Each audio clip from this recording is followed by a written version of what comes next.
Un ranchero solitario salva a un niño indígena hambriento. Se enfrenta a 250 guerreros en su granero. The cold wind swept across the barren plains of Veredia, a world where only the strongest survived. The sky was painted in shades of gray and orange, and the sun, a faint orange disk, barely pierced the thick clouds. On the outskirts of this harsh land, a lone rancher named Elias moved carefully among his livestock. His ranch was small but well kept, a patch of order in the endless wilderness. Every day was a struggle. Water was scarce, predators were everywhere, and the soil barely produced enough to feed his animals. But Elias had survived, not because the world was kind, but because he had learned to adapt and endure. Elias was tall and lean, with sun-weathered skin and eyes that seemed to see everything. His hands, calloused and strong, moved with practiced precision as he fed the genetically engineered cattle that grazed near the sheltering cliffs. These animals were hardy, designed to survive in extreme conditions, and Elias cared for them as much as he could. Each one was a small victory against a planet that often felt cruel and indifferent. That morning, something unusual caught his attention.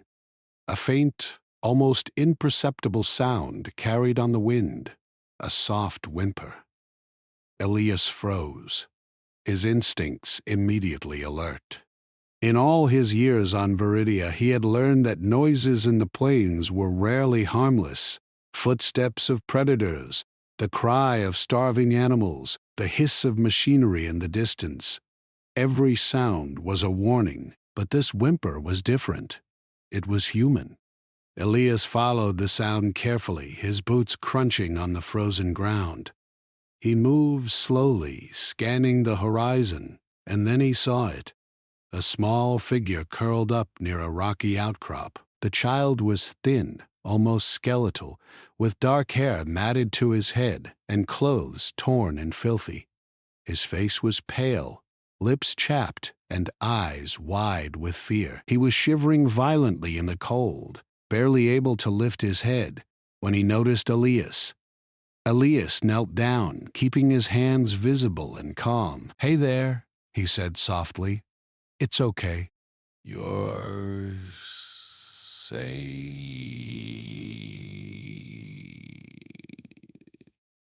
The boy looked at him with suspicion. His eyes flicked around, searching for other threats, but the rancher stayed still. Elias reached into his coat and pulled out a small packet of protein rations. "Eat this," he said. "You must be very hungry." The child hesitated, but hunger won over fear. He took the ration with trembling hands and began eating ravenously. Elias watched him silently, noting every detail, the bruises, the thinness, the exhaustion. He knew this boy had survived in the wild, alone, for who knew how long. He had a strength that only desperation could teach. "What's your name?" Elias asked gently. The boy looked at him, still chewing, then whispered, "Tahu." "Elias," the rancher replied, offering his hand. Tahu did not take it, but the gesture seemed to ease him slightly. Elias knew he couldn't leave the child alone. The plains were deadly, and the boy would not survive another night. He lifted Tahu carefully, placing him on his back. The boy was light, surprisingly so, as though he had been starved for weeks. Elias trudged toward his granero, the wind biting at his face, the cold threatening to sap his strength. Inside the granero, warmth greeted them. The old building, reinforced with metal sheets and energy barriers, smelled of hay, livestock, and the faint tang of machinery oil. Elias placed Tahu on a makeshift bed near the hearth. "Rest here," he said. "You're safe now. I'll get you something warm to drink." The Tahu's eyes widened at the warmth, at the fire, at the small comforts he had not felt in a long time. He whispered, "Water, please." Elias nodded and poured a cup of warm water. adding a small amount of nutrient paste to it. He handed it to the boy, who drank it carefully, savoring each sip. Then he began to tell a story. Small words, shaky at first, about his home, a distant settlement deep in the forests of Viridia. He spoke of hunger, of danger, and of how his family had been lost to the harshness of the planet. Elias listened, his heart heavy with both sorrow and determination. By midday, Tahu had eaten more rations and rested by the fire. Elias cleaned his wounds as best he could and gave him spare clothes that were slightly too big but warm. For the first time, the boy smiled, a weak but genuine expression. It was enough to make Elias feel that his effort was worth it. Humanity, even in its weakest moments, had a spark that refused to die. As Elias went about his chores, feeding the animals and checking the barriers, he thought about the risks. Harboring an outsider, especially a child from a nearby indigenous clan, could bring trouble. The tribes of Viridia were protective, and they were not afraid to act with force. But he couldn't leave Tahu to die. Elias had always lived by a simple rule: help those in need, no matter the danger. Even as he worked, he kept glancing at Tahu. The boy's resilience fascinated him. Despite the hunger, the cold, and the fear, he had survived alone. Elias admired that kind of human determination. It reminded him of himself, years ago, when he had first come to this harsh land and struggled to build a life from nothing. The afternoon sun began to fade, casting long shadows across the plains. The wind grew colder, whistling through the cracks in the granero walls. Elias prepared a small meal for Tahu, a mix of protein paste and softened grains, enough to sustain him through the night. Tahu ate slowly, his eyes darting to every shadow, every sound. Elias spoke to him quietly, telling stories of the animals, the land, and the stars above. He wanted the boy to feel hope, to remember that the world was not only danger and fear. Night fell, and the granero was quiet except for the crackling of the fire and the soft breathing of the boy. Elias sat nearby, keeping watch. He thought about the challenges ahead. The indigenous clans would likely send warriors to retrieve Tahu, and he would have to face them. But he did not feel fear. He felt resolve. Humanity was clever, resourceful, and courageous. One man and one boy, if they used their minds and their courage, could survive anything. As the wind howled outside, Tahu drifted into a deep sleep for the first time in days. Elias watched over him, thinking of the future. This was not just about saving a child. This was about proving that humans, even alone on a harsh world, could endure, adapt, and protect each other. The spark of humanity in Tahu, fragile yet unbroken, mirrored the spark within himself. And together they would face whatever came next. The night stretched on, dark and cold. But inside the granero, warmth and hope burned bright. The first part of their story had ended, but the journey had only just begun. Morning light barely pierced the thick clouds over the Viridia plains. The wind, sharp and cold, swept across Elias's ranch, carrying with it a sense of foreboding. He moved among his livestock, checking the barriers and reinforcing weak points. Though the animals were safe, his mind was not. The boy Tahu was still asleep, exhausted from his ordeal. Elias had given him warm food the night before, wrapped him in thick blankets, and watched over him like a guardian. Yet, deep down, Elias knew danger was coming. Taking in a child from one of the nearby indigenous clans was not a small act. Rumors on Viridia traveled fast, faster than the harsh winds, and warriors would not ignore the disappearance of one of their own. He had prepared for many things in his life, but a confrontation with hundreds of armed humans, people who had grown up surviving the harshest parts of this planet, was not something he looked forward to. By mid-morning, Tahu stirred. His eyes, wide and alert, met Elias. "Good morning," Elias said softly. "Sleep well?"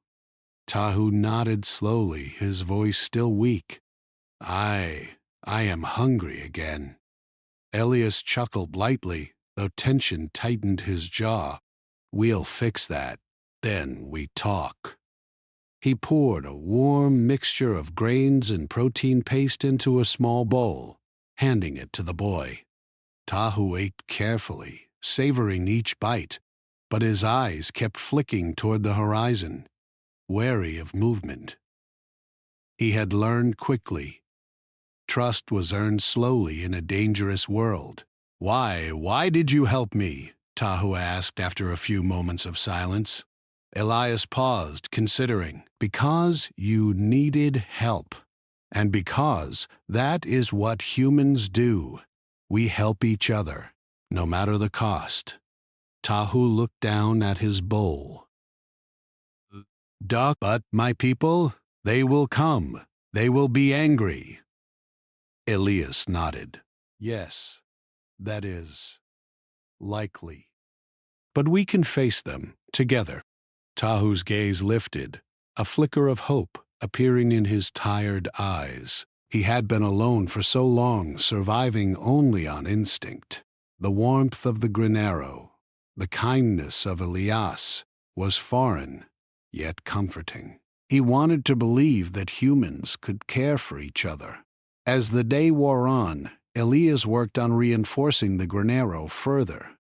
He checked the energy barriers that protected the structure, inspected the hidden traps he had set months before, and repaired weak points in the outer walls. Every corner of his ranch had been designed for survival, but he had never faced a threat like this. An army of warriors, hundreds strong, seeking retribution. Around noon, Tahu began to speak of his people. His voice was hesitant at first, but he grew more confident as he told Elias about the clans of the forested regions of Viridia. They were strong, cunning, and fiercely protective of their own. They hunted in groups, communicated with a network of signals, and knew the land better than anyone. Tahu explained how his family had struggled to survive, how his father had died defending their home from the harsh world, and how he had been left alone when the settlement fell to hunger and predators. Elias listened intently. Every detail mattered. The knowledge Tahu shared could be the difference between life and death if the warriors came. "We will use your knowledge," Elias said firmly. "We will not be victims. We will survive." Tahu's eyes brightened slightly at the words. For the first time in days, he felt that maybe survival did not mean running or hiding. It could mean fighting, planning, and outsmarting. Planning. By late afternoon, the wind brought with it another sound, a distant murmur, carried across the plains. Elias stiffened, his instincts alert. He had been alone in these lands for years, and he had learned to recognize the signs of approaching danger. The sound was faint, but deliberate. Voices, hundreds of them. He quickly moved to Tahu, placing a protective hand on the boy's shoulder. "Stay inside. Hide. Do not make a sound." Tahu nodded, crouching low behind the stacked hay bales near the granero walls. Elias went to the main barrier controls, activating the reinforced shield that could withstand minor assaults. He had prepared for wild animals, for storms, even for marauders, but he hoped the shield could hold against human warriors trained to kill. From a ridge nearby, a small scout from the clans observed the granero. The scout signaled with a series of hand movements, alerting the main group. Soon, distant shapes moved across the horizon. Dozens, then hundreds, of warriors clad in protective gear scavenged from the ruins of old settlements. Their weapons glinted faintly in the fading sunlight, and their disciplined formation showed that they were not here for negotiation. Elias watched, calm but calculating. He did not panic.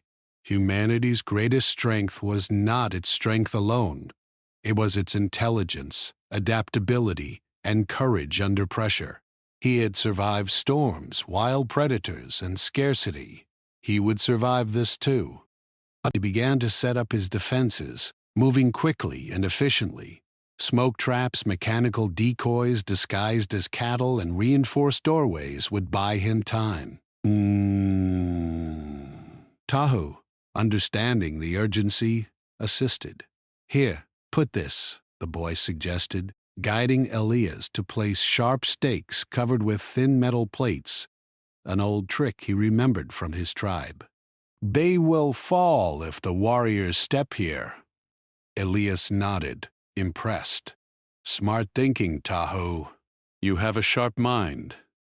The boy looked at him shyly, then returned to his task. Together, they worked in silence, preparing the granero for the coming confrontation. It was a tense dance of strategy and preparation. The storm of conflict was approaching, and they had to be ready. As night approached, the horizon darkened, not just from clouds, but from the movement of thousands of boots across the plains. The warriors were closing in, their shadows long and menacing. Elias took a deep breath. He had faced many dangers in his life, but this was different. It was not just survival, it was a test of human ingenuity, courage, and spirit. He glanced at Tahu, who was now crouched behind the fire, whispering a prayer to the stars. The boy had survived the wild, but now survival meant using their minds and hearts together. Elias felt a surge of determination. Humanity could endure any storm, any foe, when cleverness and courage were combined. The first scouts of the warriors approached the outer barriers. Their voices were sharp, commanding, but they paused at the energy shields. Elias could see them assessing, calculating, wondering how to breach a fortress they had never seen before. He had anticipated their curiosity. The granero was more than a shelter. It was a trap, a test, a fortress of human ingenuity. Hours passed, the wind howling through the plains, carrying the distant chants of the approaching warriors. Inside the granero, Elias and Tahu worked silently, setting the final traps and preparing for what would come. Tahu handed Elias a small blade he had sharpened himself. "We fight together," he said. Elias smiled faintly. "Yes, together." By midnight, the first volleys of light flared outside, energy beams from the warriors' weapons testing the barriers. The shields held, but only just. Sparks flew, metal groaned, and the ground trembled under the weight of approaching forces. Elias adjusted the defenses, ready for the final confrontation. Tahu watched, his small hands clenched. Fear was there, yes, but also a growing confidence. He had survived the wilderness. He had survived hunger. Now he would survive a human storm. He understood that survival was more than strength. It was courage, cunning, and the will to act. Elias looked at the boy and whispered, "No matter what happens, remember this. You are human. You are strong. And you will survive." Outside, the warrior shadows loomed closer. The battle for the granero and for survival was about to begin. And in that moment, under the cold skies of Iridia, one man and one boy stood ready to face impossible odds, armed only with courage, intelligence, and the unbreakable spark of humanity. The night air was sharp and heavy with tension. Outside the granero, shadows moved like restless waves across the frozen plains. The distant chants and footsteps of the warriors grew louder, their numbers clear even in the dark. Elias stood inside, adjusting the final traps and scanning the horizon through small slits in the reinforced walls. He glanced at Tahu, who was crouched near the fire. The boy's eyes were wide but alert, taking in every movement, every sound. "Remember," Elias said quietly, "stay low, follow my instructions, and trust yourself. We can outsmart them." Tahu nodded. He had never faced such danger, but he had learned quickly. His mind, honed by survival in the wild, was sharp. He understood terrain, movement, and timing. If anyone could help Elias survive, it was him. The first scouts reached the edge of the granero's outer perimeter. They paused, observing the energy barrier that hummed softly in the darkness. Sparks flew from small probes they sent forward, testing for weak points. The scouts were clever, but they had never seen a human use imagination and preparation like this. From his vantage point, Elias activated the first trap, a series of mechanical decoys disguised as cattle. They moved slowly across the open ground, carrying small noise devices that mimicked footsteps. When the scouts advanced toward the decoys, hidden wires triggered tiny energy pulses, startling the attackers and forcing them to retreat momentarily. Tahu watched in fascination. "They won't know what hit them," he whispered. "They think they understand the land, but they do not." Elias nodded. "And that is the advantage of humans. We see possibilities where others see only limits." Minutes later, the main force arrived. The warriors, clad in scavenged armor and armed with energy rifles, moved with precision and coordination. There were more than 250 of them, their formation tight and disciplined. They stopped at the edge of the plains, scanning the granero for weaknesses. Elias took a deep breath. He had prepared for this moment, but preparation could only go so far. Beyond strategy, human courage and instinct would be their greatest weapons. The first volley of fire came shortly after midnight. Energy beams streaked across the sky, hitting the barriers with sparks and small explosions. The shield held, glowing brighter as it absorbed the force, but each impact made the walls tremble. Elias moved swiftly, reinforcing sections with spare energy cells, while Tahu helped reposition hay bales over hidden traps. The warriors adapted quickly, sending smaller squads around the perimeter. They tried to probe weaknesses, climbing the rocks and scanning for hidden entrances. That was when Elias activated his next trick. A smoke generator released a thick greenish cloud across the ground, confusing the attackers and obscuring their vision. Hidden in the smoke, mechanical decoys lurched forward again, drawing the warriors into concealed pits and spike traps. The ground trembled as several warriors fell, but the majority pressed on. Elias knew this would be a long night, a test of endurance and intelligence. He glanced at Tahu, who had already begun placing sharpened stakes and tripwires in the shadows. The boy was small, but his mind was quick. Every move was precise, every decision strategic. Hours passed. The warriors attempted to breach the walls using explosives and brute force. Elias countered with ingenuity. He rigged sections of the granero with spring-loaded barricades, causing attackers to stumble and fall when they least expected it.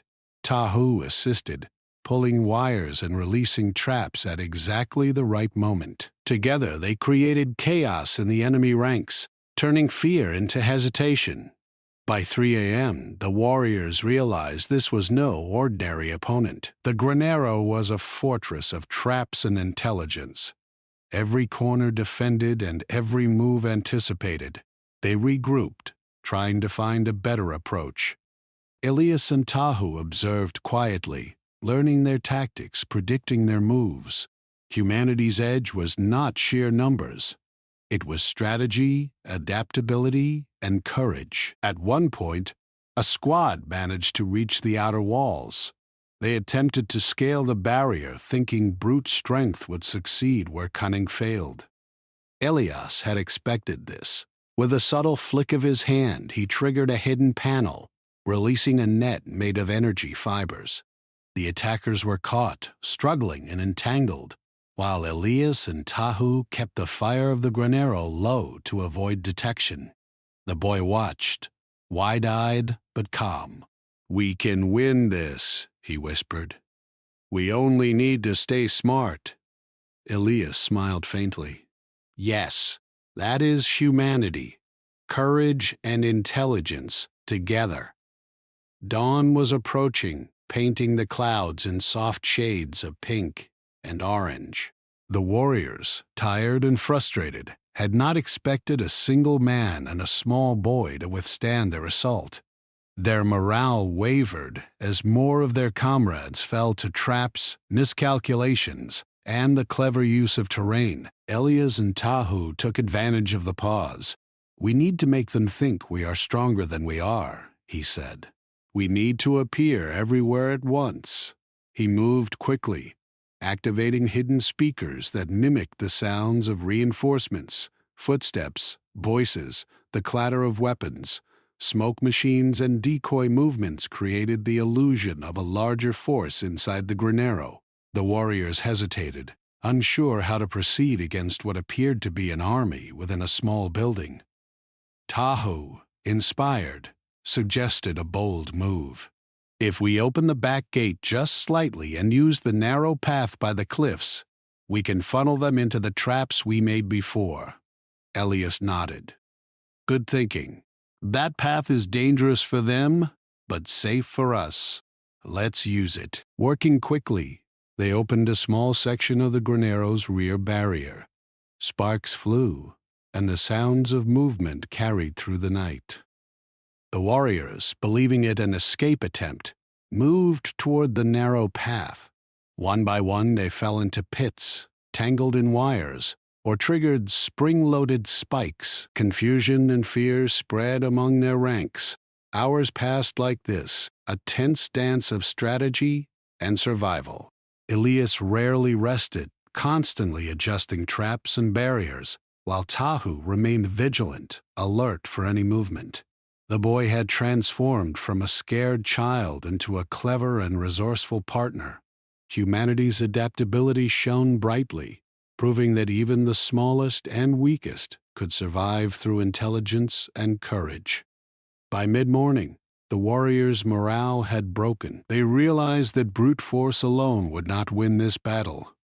Many retreated, calling off the assault, leaving a few to linger near the edge of the plains. Elias and Tahu stayed alert, knowing the fight might resume, but for the moment, they had survived against overwhelming odds. Elias looked at Tahu. "You did well. You were brave, smart, and fast. Humanity wins not by strength alone, but by heart and mind." The boy smiled, exhausted but proud. He had survived the wild hunger and now a human army. He had learned that courage and intelligence were weapons as powerful as any blade or rifle. As they surveyed the battlefield, littered with traps and evidence of failed attacks, Elias knew this was just the beginning. The warriors might return, stronger or in greater numbers, but for now, the granero was safe. They had proven that one man and one boy could outthink and outlast hundreds, simply because they were human. Elias leaned against a wall, exhausted but resolute. "We will rest now, but tomorrow we prepare. Humanity never stops, Tahu. We fight, we adapt, we survive." Tahu nodded, finally allowing himself to relax. "Tomorrow we survive again." And in the early morning light of Viridia, the granero stood tall, battered but unbroken, a testament to human resilience, ingenuity, and courage. The warriors had tested them, but Elias and Tahu had endured. They were alive. They were human, and they would continue to survive, no matter what challenges lay ahead. The morning sun cast long shadows across the plains of Viridia, but the battle was far from over. The retreating warriors had not vanished completely. A determined strike force of 50 remained, regrouping near the cliffs, their eyes fixed on the granero. They were seasoned fighters, cunning and ruthless, and now they had a new goal: to breach the fortress and claim the child. Elias paced inside the granero, his mind racing. "They are smart," he said quietly to Tahu, "and they will try everything to get inside. But humans can survive anything if we stay clever." Tahu crouched near the fire, nodded. His eyes were bright, alert. "We can fight smart. We can trick them." Elias smiled faintly. Yes. "That is our weapon. Not just strength, but brains." The first assault came just after noon. The warriors advanced in a coordinated strike, using grappling hooks and energy cutters. Sparks flew as they sliced at the granero's walls. The energy shields flared, absorbing the damage, but each cut left tiny breaches that could grow if not contained. Elias acted swiftly. He triggered hidden panels, releasing oil slicks and mechanical obstacles. Warriors slipped and fell, while decoy dummies darted across the walls, drawing their fire. The combination of clever traps and misdirection slowed them, buying precious time. Tahu watched, inspired. "We can lead them into the back corridor," he suggested. "It's narrow. They can't use their weapons properly there." Elias nodded. "Good thinking. Let's do it." Together they opened a small hidden door at the rear of the granero, creating a funnel. The warriors, seeing a potential entry point, pressed forward. But as they advanced, tripwires, spikes, and energy nets sprung into action. Several attackers were trapped, caught in positions that made them vulnerable. The chaos inside the narrow corridor worked to Elias's advantage. "Keep low and stay quiet," Elias whispered to Tahu. "Every move counts." The boy crouched, moving alongside the walls. He had learned quickly. Every inch mattered. Every action was a choice. He nudged aside a fallen beam, allowed Elias to step through, then activated another trap, a spring-loaded net that caught 2 more warriors.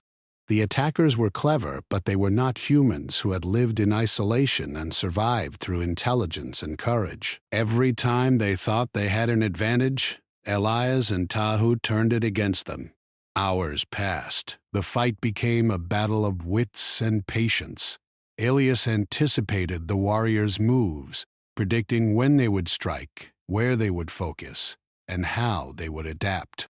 Tahu assisted flawlessly, laying traps, guiding decoys, and using his knowledge of terrain and instinct to give them an edge. At one point, a small squad managed to enter the granero proper. They moved stealthily, weapons ready, but Elias had prepared for this. A subtle flick of his wrist triggered a hidden mechanism in the floor, sending the intruders stumbling into a pit lined with sharpened stakes.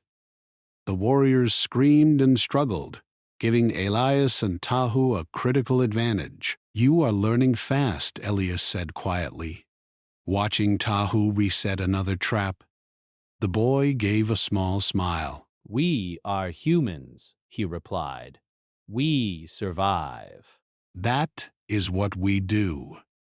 The invaders adapted, however. They realized brute force would not work and tried to outsmart their defenders. They attempted to disable the energy shields, cut through reinforced doors, and isolate Tahu, but Elias and the boy anticipated nearly every move. They had prepared for patience and deception, and the warriors were forced to fight a battle of frustration. By mid-afternoon, the granero had become a maze of smoke, traps, and hidden surprises. Warriors fell into pits tangled in wires and were misled by decoys at every turn. Yet Elias knew the fight was far from over. Some attackers were clever enough to bypass traps, and the confined corridors meant they could strike suddenly and lethally. Tahu pointed out a weak spot near the central storage area. If they reach there, they can corner us. We must block it. Elias nodded. Together they moved quickly, erecting barriers made from stacked crates, hay bales, and mechanical supports. The path was narrow, a deadly funnel that would force any intruder into a trap-laden corridor. The human mind, Elias thought, was the ultimate weapon. Strength alone would fail here. Only ingenuity, courage, and speed could prevail. The first of the remaining warriors reached the trap corridor. They moved cautiously, checking for snares, but the humans had anticipated their every move. Tripwires tripped them, spikes sprung, and the walls themselves seemed to betray the intruders. One warrior attempted to climb the wall, but the energy shield pulsed, shocking him and sending him sprawling. Elias watched, heart steady, knowing that every second of chaos gave them an advantage. Tahu crouched near a mechanical decoy, ready to spring the final trap. When the warriors tried to bypass him, he pressed a release, sending several attackers into a pit filled with sharpened stakes. The chaos continued. The warriors' morale faltered. They were disciplined, trained, and ruthless, but they were not prepared for human creativity and courage under pressure. Elias had survived storms, starvation, and predators, and he applied the same lessons here. Anticipate, adapt, endure. At one point, a warrior almost reached the central room where Tahu hid. Elias acted swiftly, pulling a hidden lever that triggered a net drop. The attacker fell, tangled and helpless, while the others paused, unsure what further traps awaited. Tahu, heart pounding, watched in awe as Elias handled each challenge calmly and efficiently. You are incredible, He whispered. Elias shook his head. No. We are incredible. Humanity survives because we think, because we act, and because we never give up. That is why we endure. The battle continued through the late afternoon. The sun dipped low, casting long shadows across the granero floor. Sparks flew from weapons, smoke curled from traps, and the sounds of struggle echoed. Yet Elias and Tahu remained focused, turning every move of the attackers against them. By evening, the warriors had suffered heavy losses. Many lay trapped, injured, or demoralized. The remaining attackers hesitated, realizing that this granero was not merely a building, it was a fortress of human ingenuity and courage. Elias and Tahu had transformed fear and desperation into weapons far stronger than rifles or numbers. Finally, the last of the strike force retreated to the edge of the plains. They would regroup, perhaps return with reinforcements, but for now, the granero was safe. Elias and Tahu stood in the quiet aftermath, breathing heavily, exhausted, but victorious. Elias placed a hand on Tahu's shoulder. You see, humans survive not just because we are strong, but because we are clever, brave, and unyielding. That is the heart of man. Tahu looked around, taking in the destroyed traps, the scattered equipment, and the few remaining intruders struggling at the edges. I understand now, he said softly. Strength is not enough. We must be smart. We must be brave. Elias nodded. And together, there is nothing we cannot face. That is the power of humanity. Night fell, bringing calm at last. The granero stood battered but intact, a symbol of resilience and determination. Elias and Tahu prepared for the night, tending to small wounds and reinforcing weak points.